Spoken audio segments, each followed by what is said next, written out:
Hello प्यारे बच्चों, आज की इस वीडियो में देखेंगे 8th ग्रेड अभ्यास पुस्तिका 2024-25 की आपकी न्यू बुक है कक्षा 8 विषय सामाजिक विज्ञान। आज की वीडियो में देखेंगे अध्याय 8 में है राष्ट्रीय आंदोलन का संगठन 1870 के दशक से 1947 तक। पहला प्रश्न आता है आपका poverty and on British rule in India पुस्तक के लेखक थे, तो आपका उत्तर हो जाएगा दादा भाई नौरोजी। दूसरे में केसरी समाचार पत्र के संस्थापक थे, आपका उत्तर हो जाएगा बाल गंगाधर तिलक। नेक्स्ट है आपका वन सत्याग्रह किस क्षेत्र से संबंधित था, उत्तर होगा आपका गुजरात। चौथे में है आज़ाद हिंद फौज का गठन किया गया था, तो आपका उत्तर हो जाएगा सुभाष चंद्र बोस। इसके बाद नेक्स्ट आता है पाँचवें में ब्रिटिश भारत के संबंध में कौन सा कथन सही नहीं है, तो आपका उत्तर डी नंबर सही हो जाएगा। भारत छोड़ो आंदोलन सन 1922 में प्रारंभ हुआ था। इसके बाद आते हैं आपके रिक्त स्थान वाले प्रश्न, तो आपको जो है ए नंबर में भरना है इल्बर्ट बिल, दूसरे में भरना है आपको मराठी, तीसरे में भरना है आपको स्वतंत्रता, और चौथे में भरना है आपको दांडी मार्च, और पाँचवें में भरना है आपको रविंद्रनाथ टैगोर। तो आप इस तरह से भर लीजिएगा। इसके बाद नेक्स्ट आता है आपका प्रश्न क्रमांक 7 में है प्रांतीय स्वायत्तता से क्या आशय है, तो आपको उत्तर में लिखना है संघ के भीतर रहते प्रांतों को तुलनात्मक रूप से स्वतंत्र निर्णय लेने की क्षमता देना प्रांतीय स्वायत्तता कहलाता है। इसके बाद 8वें में है बंगाल का विभाजन कब और किसने किया था, आपको उत्तर में करना है सन 1905 में वायसराय लॉर्ड कर्जन ने बंगाल के विभाजन किया। विभाजन का कारण प्रशासनिक सुविधा बताया गया। बंगाल विभाजन के पीछे अंग्रेजों की मंशा बंगाली राजनेताओं के प्रभाव पर अंकुश लगाना था। इसके बाद 9वें में है साइमन कमीशन का भारतीयों द्वारा विरोध क्यों किया गया, तो आपको उत्तर में करना है 1927 में इंग्लैंड में बैठी ब्रिटिश सरकार ने लॉर्ड साइमन की अगुवाई में एक आयोग भारत भेजा। इस आयोग को भारत के राजनीतिक भविष्य का फैसला करना था। इस आयोग में कोई भारतीय प्रतिनिधि नहीं था, इस वजह से भारत में भारी असंतोष पैदा हुआ और भारतीयों ने इसका विरोध किया। इसके बाद 10वें में है इल्बर्ट बिल सरकार ने क्यों वापस लिया था, तो आपको उत्तर में लिखना है सन 1883 में सरकार ने इल्बर्ट बिल लागू करने का प्रयास किया।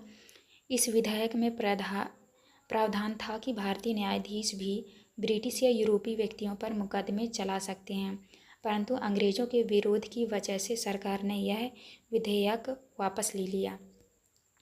इसके बाद नेक्स्ट आता है आपका प्रश्न क्रमांक 11 में है गांधी जी की दांडी यात्रा के क्या उद्देश्य थे, आपको उत्तर में करना है गांधी जी के दांडी यात्रा इस उद्देश्य की थी कि वह समुद्र के पानी से नमक बनाकर ब्रिटिश सरकार के नमक कानून का उल्लंघन करेंगे और भारतीय जनता के दिलों में ब्रिटिश कानूनों का भय निकालेंगे और जनता को आंदोलित करेंगे। इसके बाद आता है आपका 12 में किस घटना के कारण गांधी जी ने असहयोग आंदोलन वापस लिया था, आपको करना है महात्मा गांधी हिंसक आंदोलन के विरुद्ध थे। इसी कारण 1922 में जब किसानों की एक भीड़ ने चौरी चौरा पुलिस थाने पर हमला कर उसे जला दिया, तो गांधी जी ने अचानक असहयोग आंदोलन वापस ले लिया। उस दिन 22 पुलिस वाले मारे गए। किसान इसलिए बेकाबू हो गए थे क्योंकि पुलिस ने उनके शांतिपूर्ण जुलूस पर गोली चला दी थी। इसके बाद 13 में है रॉलेट कानून का भारतीयों ने क्यों विरोध किया, आपको उत्तर में लिखना है यह कानून अभिव्यक्ति की स्वतंत्रता जैसे मूलभूत अधिकारों पर अंकुश लगाने और पुलिस को और ज़्यादा अधिकार देने के लिए लागू किया गया था। भारतीयों का मानना था कि सरकार के पास लोगों की बुनियादी स्वतंत्रता पर अंकुश लगाने का कोई अधिकार नहीं है, इसलिए भारतीयों ने रॉलेट कानून का विरोध किया।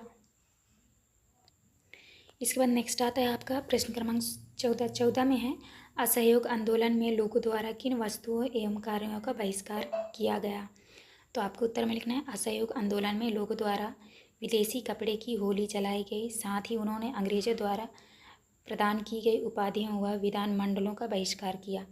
हजारों विद्यार्थियों ने सरकारी स्कूल कॉलेज छोड़ दिए।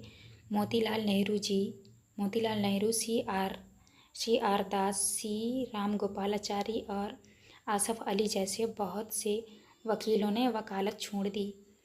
इसके बाद नेक्स्ट आता है आपका प्रश्न क्रमांक 15 में बंगाल विभाजन क्यों किया गया एवं इसके क्या परिणाम हुए, तो आपको उत्तर में करना है बंगाल विभाजन का मुख्य उद्देश्य बंगाली राजनेताओं के प्रभाव पर अंकुश लगाना व बंगाल की जनता को बांटना था। इसके कारण लोगों में गुस्से की लहर फैल गई जिसने स्वदेशी आंदोलन का रूप ले लिया। विशाल जनसभाओं का आयोजन किया गया, जुलूस निकाले गए। बंगाल विभाजन करने का अंग्रेज़ों का उद्देश्य था कि इससे प्रशासनिक सुविधा होगी। इसके बाद आता है आपका प्रश्न क्रमांक 16 में कैबिनेट मिशन की असफलता के क्या कारण थे। आपको उत्तर में करना है कैबिनेट मिशन एक महान योजना थी जिसका उद्देश्य भारत की संविधान सभा बनाना और विभाजन को टालना था। भारतीय राष्ट्रीय कांग्रेस और मुस्लिम लीग के बीच मतभेद के कारण कैबिनेट मिशन असफल रहा था। इसके बाद आता है आपका प्रश्न क्रमांक 17। प्रश्न क्रमांक 17 में दिए गए चित्रों को पहचान कर किन्हीं दो महापुरुषों के भारतीय राष्ट्रीय आंदोलन में योगदान का वर्णन कीजिए। तो आपको लिखना है, पहला है सुभाष चंद्र बोस। जनवरी 1941 में सुभाष चंद्र बोस बिना किसी को बताए कलकत्ता छोड़ दिया और जर्मनी के रास्ते होते हुए सिंगापुर पहुंच गए। भारत को अंग्रेज़ों के नियंत्रण से मुक्त कराने के लिए उन्होंने वहां आज़ाद हिंद फौज का गठन किया। राष्ट्रभक्ति एवं स्वतंत्रता का संदेश जनगण मन तक पहुंचाने के लिए बर्लिन में फ्री इंडिया सेंटर की स्थापना और आज़ाद हिंद रेडियो की शुरुआत कर स्वतंत्रता आंदोलन को आगे बढ़ाया। इसके बाद दूसरे में है भगत सिंह ने 1926 में नौजवान भारत सभा की स्थापना की। इस संगठन का उद्देश्य कामगारों और श्रमिकों को प्रेरित करके ब्रिटिश प्रशासन के खिलाफ अपनी पीड़ा व्यक्त करना था। भगत सिंह ने एसोसिएशन के सचिव के रूप में कार्य किया। उन्होंने 1928 में सुखदेव, चंद्रशेखर आज़ाद और अन्य लोगों ने हिंदुस्तान सोशलिस्ट पब्लिकेशन एसोसिएशन की स्थापना की। अपने साथी राष्ट्रवादी बीके दत्त के साथ भगत सिंह ने 8 अप्रैल 1929 को केंद्रीय विद्वान परिषद में बम फेंका था।